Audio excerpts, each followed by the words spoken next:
Eu convido os irmãos a abrirem o texto sagrado em Mateus capítulo 2, os versículos 1, 2 e o versículo 10.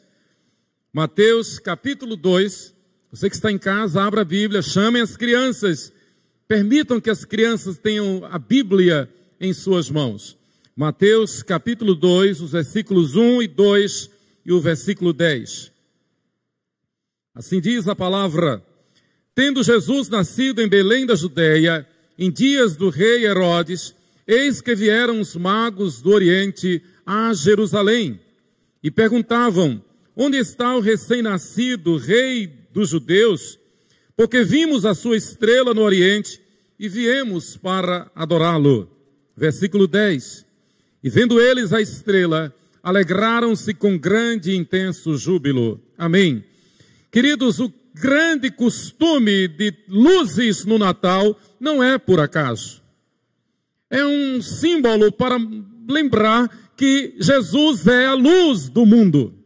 Eu me lembro que desde criança, quando íamos para o templo, para o culto, nessa época do Natal, quando eu via as luzes acesas nas casas, eu dizia: olha o Natal, olha o Natal, olha o Natal.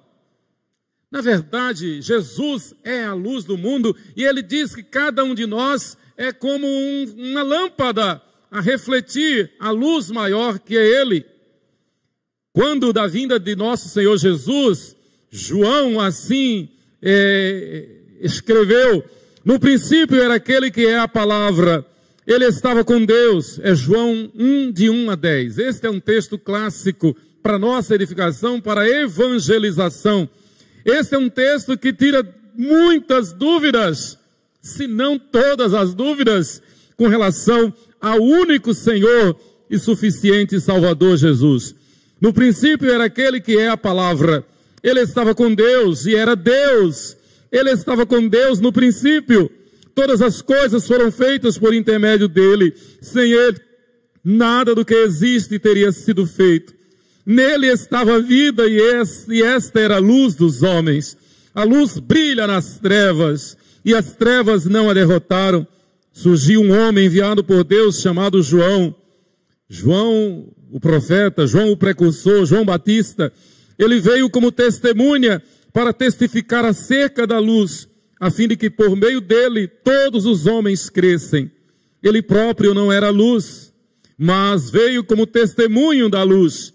Estava chegando ao mundo a verdadeira luz, que ilumina todos os homens. Aquele que é a palavra estava no mundo, e o mundo foi feito por intermédio dele, mas o mundo não o reconheceu. João 1, de 1 a 10, na NVI. Jesus, falando da sua vinda ao mundo, dirige-se ao povo assim. Falando novamente ao povo, Jesus disse: eu sou a luz do mundo. Quem me segue nunca andará em trevas, mas terá a luz da vida. Palavras de nosso Senhor, João 8:12. A ideia, a mensagem que o Espírito Santo nos dá é para que nós nos compenetremos desta verdade, de que somos seguidores da luz, de que refletimos a luz maior, a luz única e verdadeira, Jesus Cristo, para que em qualquer lugar, onde quer que estejamos, iluminemos aquele ambiente com a luz que é Jesus. Nós somos os refletores da luz maior, Jesus Cristo. Por excelência no Natal, nós temos o dever, nesta época que comemoramos o Natal, nós temos o dever de transmitir esta mensagem, de compartilhar com as pessoas de que o Natal não é uma mera celebração, não é uma ceia, não é uma troca de presentes, não é Papai Noel, tem nada a ver com Papai Noel. Eu dou graças a Deus, porque desde criança, aprendendo as sagradas letras no culto doméstico e na escola dominical da Igreja Presbiteriana de Aracaju, nós aprendemos que lenda é lenda, mito é mito e a palavra de Deus é a verdade. Então nós nunca fomos enganados com essa história de Papai Noel. Nós nunca fomos enganados com essa história de coelho de Páscoa, porque isso não é verdade. Isso é falho, isso é heresia. Isso tem um efeito terrível, negativo, que é desviar a atenção do principal, é desviar a atenção da verdade. Veja bem, Natal para muita gente é Papai Noel, é troca de presentes, é o comércio faturando e muito, e nada de conhecer a Jesus, nenhuma referência a Jesus. Jesus é o Senhor do Natal, Jesus é o Senhor da história, Jesus é o Senhor da vida, Jesus é a razão do nosso viver. Por isso que nós dizemos sempre, para nós, Natal é todos os dias, 365 dias do ano, todos os meses, todos os dias, porque Natal é Jesus nascendo e reinando em nosso coração. É a consciência de que o nosso coração é esta manjedoura onde Deus quis nascer para a nossa redenção. Queridos, eu quero compartilhar então sobre Jesus, a luz do Natal. O Natal fala desta luz maior que é Jesus, para nós compartilharmos, para nós testemunharmos, para nós celebrarmos, para nós evangelizarmos. Jesus é a luz que nos conduz. Claro que o texto mostra que aqueles sábios astrônomos que vieram do Oriente, eles vieram graças aos seus estudos, tanto astronômicos como estudos históricos. Eles conheciam o texto do Antigo Testamento, eles conheciam a Torá, eles conheciam as promessas que apontavam para algo inédito que aconteceria naqueles dias. Eles estudavam os astros e eles perceberam que uma estrela anunciada lá no Antigo Testamento, uma estrela anunciada pelos profetas, essa estrela coincidia pela divina providência com um astro que estava a brilhar de uma forma extraordinariamente intensa. Aquela luz que os conduziu, aquela estrela que os conduziu até Belém da Judeia. Nós estamos mais do que nunca vivendo dias, vivendo momentos em que profecias estão se cumprindo. Não tenha dúvida de que os sinais são claros e evidentes de que nosso Senhor Jesus está voltando. Guerras, rumores de guerras, cataclismas, terremotos, sinais nos céus, pestes, epidemias, conturbação, confusão, destruição da ordem, são sinais prenunciados por nosso Senhor da proximidade da sua volta, do seu retorno. Então a palavra de ordem é esta: prepara-te para te encontrares com o Senhor teu Deus. A qualquer hora, a qualquer instante, o Senhor virá arrebatar a sua igreja. Isso será de uma forma tão contundente, tão forte e inesperada para muitos, e extremamente rápida. A Bíblia diz que é como um relâmpago que sai do Oriente e brilha no Ocidente. A Bíblia diz que é como um abrir e fechar de olhos. A Bíblia diz que será tão rápido o arrebatamento da igreja que 2 estarão juntos, um será tomado e outro ficará sem que este perceba. 2 estarão no campo, 2 estarão trabalhando, 2 estarão na cama, um será tomado, outro ficará. O arrebatamento da igreja se aproxima. Da mesma forma que aqueles astrônomos vieram do Oriente, movido por estudos e por sinais e por compreensão das Escrituras. E eles foram até Belém para adorar o rei recém-nascido, o rei Jesus Cristo. E eles foram conduzidos pelo anjo do Senhor. O anjo lhes advertiu de que não voltasse por Jerusalém, que não voltasse a se encontrar com Herodes, porque Herodes procurava matar aquele menino. E como Herodes não conseguiu, como os anjos avisaram aos astrônomos que não voltassem, e naturalmente os anjos também anunciaram a José e Maria que fugissem para o Egito, Herodes não conseguiu matar. E na tentativa tresloucada de fulminar com o rei, ele mandou então matar todos os meninos de 2 anos para baixo. Você conhece a história. O fato é que, por divina providência, o Senhor Jesus escapou daquela primeira tentativa de seu assassinato por Herodes. Sinais claros do que havia sido prometido em todo o Antigo Testamento sobre a vinda da luz do mundo. Traria esperança, traria alegria, traria salvação para muitos, mas também atrairia a si o ódio, a violência, o rancor, a fúria dos inimigos da verdade. Nós vivemos a mesma época. É como já se disse, a história é a mesma. Os nomes é que mudam. A mesma ação do inimigo que se levantou contra o Senhor Jesus quando do seu nascimento, essa mesma ação se perpetua pelos séculos e vai aumentando a cada dia, vai aumentando a cada geração contra o Senhor Jesus. E naturalmente ele ataca o seu corpo aqui no mundo, que é a igreja. O inimigo se levanta furiosamente contra a igreja, tentando abater, tentando distrair a igreja. Estávamos ouvindo ontem o testemunho da família Santos, missionários da nossa agência presbiteriana de missões transculturais, que estão se preparando para ir para a Nova Zelândia, e ele explicando o clamor do remanescente fiel da nossa igreja presbiteriana lá na Nova Zelândia. Os templos se fecharam, os templos foram vendidos, e sobrou um remanescente de menos de 200 crentes presbiterianos na Nova Zelândia. De uma igreja que, não muito tempo atrás, era uma das que mais enviava missionários para o mundo. Hoje tornou-se um campo missionário.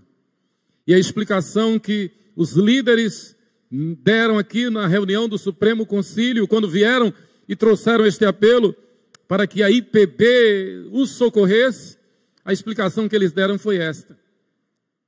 De repente, a igreja se viu totalmente contaminada pelo liberalismo, pelo secularismo, e as novas gerações foram perdendo o amor pela igreja, foram perdendo o compromisso com a igreja, foram se afastando da igreja, se desviando da igreja.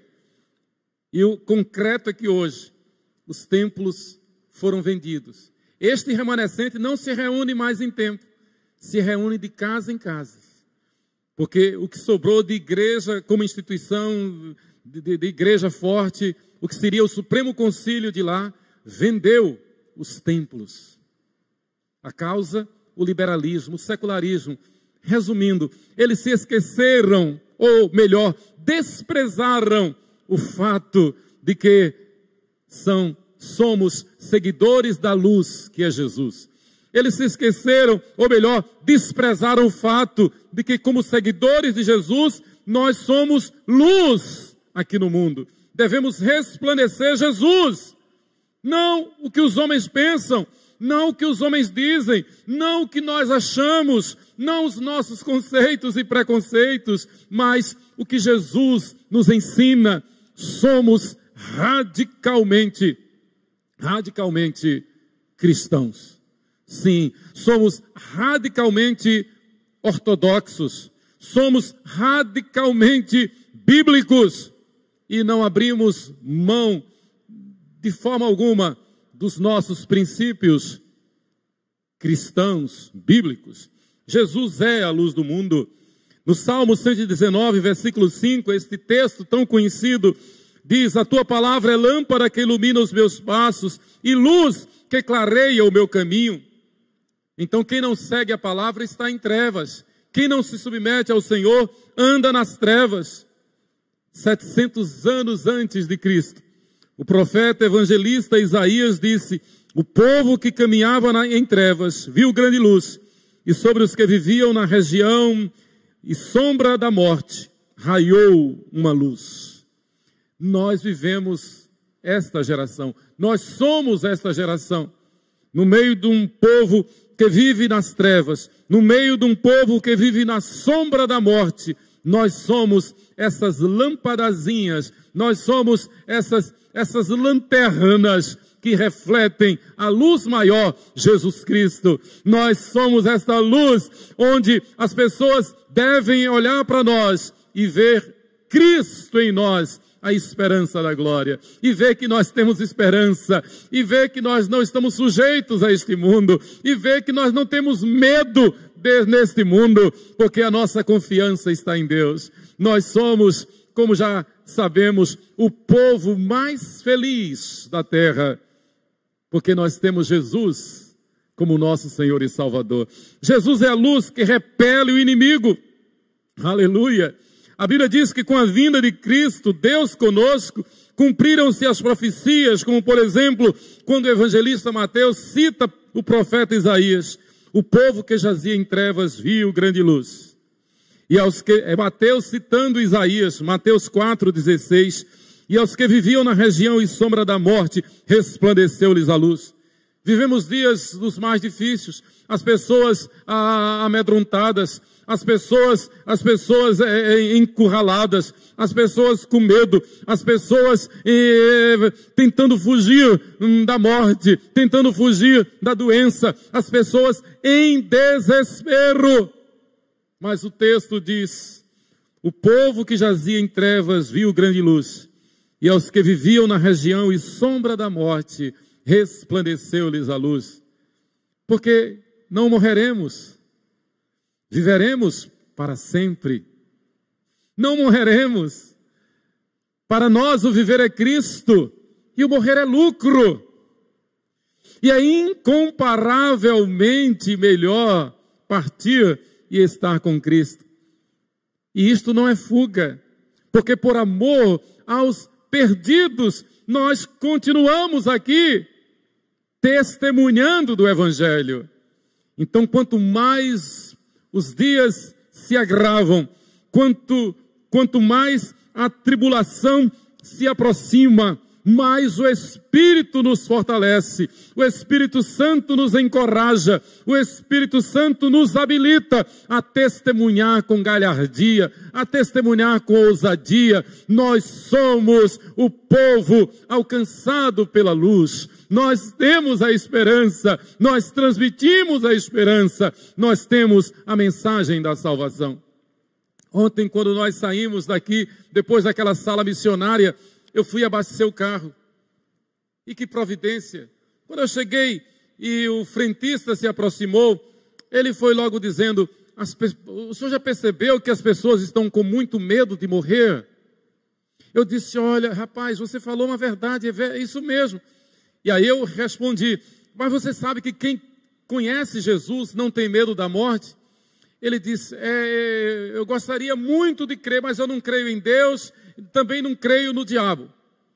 Aí eu disse, agora vamos conversar um pouquinho, você tem um minuto? E aí eu tive a oportunidade de evangelizar aquele jovem. E ele, para resumir a história, ele terminou dizendo, não é que o senhor tem razão? Eu disse, não, a razão não é minha, a razão é de Deus. E Deus permitiu que você me fizesse essa colocação para que você ouvisse de que Deus é Deus conosco. E Ele veio ao mundo para nos salvar e Ele quer te salvar. Eu não abordei Ele, eu não puxei a conversa, Ele que puxou a conversa. Nós temos a oportunidade de evangelizar o tempo todo. Queridos, Jesus é a luz que nos santifica. Primeiro, nós meditamos em que Jesus é a luz que nos conduz. Jesus é a luz que repele o inimigo. Estamos na luz e as trevas se afastam. Mas em terceiro lugar, Jesus é a luz que nos santifica. Queridos, sem exagero nenhum, o que nós mais devemos desejar neste mundo, o que nós mais devemos desejar neste mundo é a santificação. Porque sem santificação, ninguém verá a Deus. E com certeza, o problema que está na Europa, o problema que está especialmente na Alemanha e na Holanda. A Holanda, o berço da igreja reformada. A Alemanha é o berço da reforma protestante. O que mais acontece lá é o índice crescente de ateus. De ateus. Eu já contei aqui, tive um colega meu de seminário, o reverendo Alain Moraes Júnior, foi para um trabalho missionário, foi exatamente para atender o apelo de uma igreja fiel lá na Alemanha.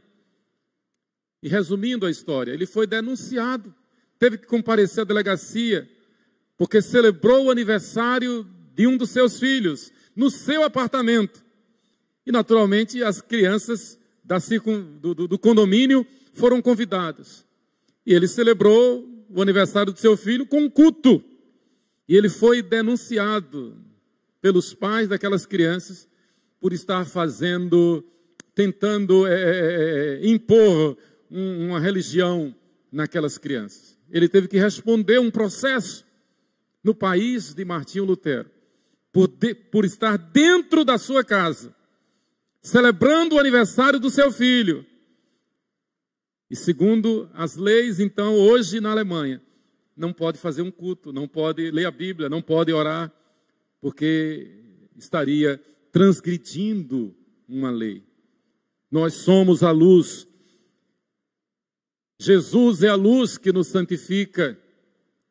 Nós temos que ter consciência, ainda que estejamos contra a lei dos homens, nós não podemos negar de que, como seguidores da luz que é Jesus, vivemos num processo de santificação. E a Bíblia diz: antes importa obedecer a Deus do que aos homens. Em Romanos 13, versículos 12 e 14, o apóstolo Paulo assim diz: deixemos, pois, as obras das trevas e revistamo-nos das armas da luz. Ainda que haja opressão, ainda que haja perseguição, devemos sempre lembrar daquela palavra da rainha Esther: se perecer, pereci. O que importa é agradar a Deus, o que importa é buscar a santificação. Ora, sermos impedidos de adorar, sermos impedidos de testemunhar, sermos impedidos de evangelizar, jamais nos dobraremos diante de uma afronta como esta. Como não se dobraram diante da iniquidade na Babilônia Daniel, Misael, Ananias e Azarias. Daniel, por resistir, por testemunhar da sua fé em Deus, foi lançado na cova dos leões. Mas Deus esteve com ele no meio daqueles leões famintos. Misael, Ananias e Azarias, por não ter medo de testemunhar da fé no Deus de Israel, por não ter medo de ser luz lá na Babilônia, foram lançados na fornalha acesa. Mas enquanto eles caíam naquela fornalha, com eles estava o anjo do Senhor, que com eles passeavam naquela fornalha, de forma que eles saíram daquela fornalha sem nem ter sido chamuscados por pelas chamas de fogo. Deus é Deus conosco, irmãos. A luz, Jesus, está a nos santificar. A luz, Jesus, está a nos consagrar, para que nós não tenhamos dúvida, para que nós não tenhamos medo, para que nós, acima de tudo, testemunhemos com alegria, testemunhemos da nossa fé, testemunhemos de que somos refletores da luz do mundo, que é Jesus. Ele mesmo nos chama de sal da terra e luz do mundo. E a história você sabe, o sal é para purificar, o sal é para dar sabor, a luz é para romper as trevas, romper a iniquidade, romper o pecado, romper a transgressão. A luz é para mostrar que somos cidadãos dos céus, aqui na terra, de volta para casa, de volta para o céu. Queridos, assim diz a Bíblia: não se ponham em julgo desigual, exatamente para nós não nos submetermos aos ditames daqueles que se levantam contra Deus. Quando a Bíblia diz que não há comunhão da luz com as trevas, quando a Bíblia diz que não nos coloquemos em julgo desigual, exatamente com o iníquo, o crente com o incrédulo, fazendo concessões, abrindo mão da nossa doutrina, abrindo mão da nossa fé. A Bíblia diz, não faça isso, não se coloque em julgo desigual, porque que harmonia entre Cristo e Belial poderia haver? Que há de comum entre o crente e o descrente? Não tem comunhão. Não há comunhão entre o crente e os descrentes. Como diz o texto bem claro aqui na NVI, não há harmonia entre Cristo e Belial. Não tem comunhão, não tem harmonia. Segundo aos Coríntios, capítulo 6, versículos 14 e 15. Exatamente para que nos lembremos que somos separados do mundo. Somos santos no mundo, separados por Deus, santificados pelo Espírito Santo. A Bíblia, melhor ainda, a Bíblia nos chama de templos do Espírito Santo, para que nos lembremos de que não somos deste mundo, nem temos que fazer concessão a este mundo. Pelo contrário, nós temos a santa missão de evangelizar este mundo, para que um número maior se renda aos pés de nosso Senhor Jesus Cristo. Que neste Natal, que nestas celebrações, nos lembremos de que a razão da nossa alegria, a razão da nossa esperança, a razão da nossa fé é Ele, Jesus Cristo, nosso único Senhor e suficiente Salvador. E que aproveitemos o ensejo das celebrações, não para valorizar principalmente a celebração, não para valorizar principalmente o festejo, não para valorizar principalmente os símbolos, não, mas para valorizar o Senhor, a razão da nossa vida, o Senhor Jesus Cristo, a luz que vinda ao mundo nos libertou das trevas para a sua própria glória. Que Deus nos abençoe. Amém.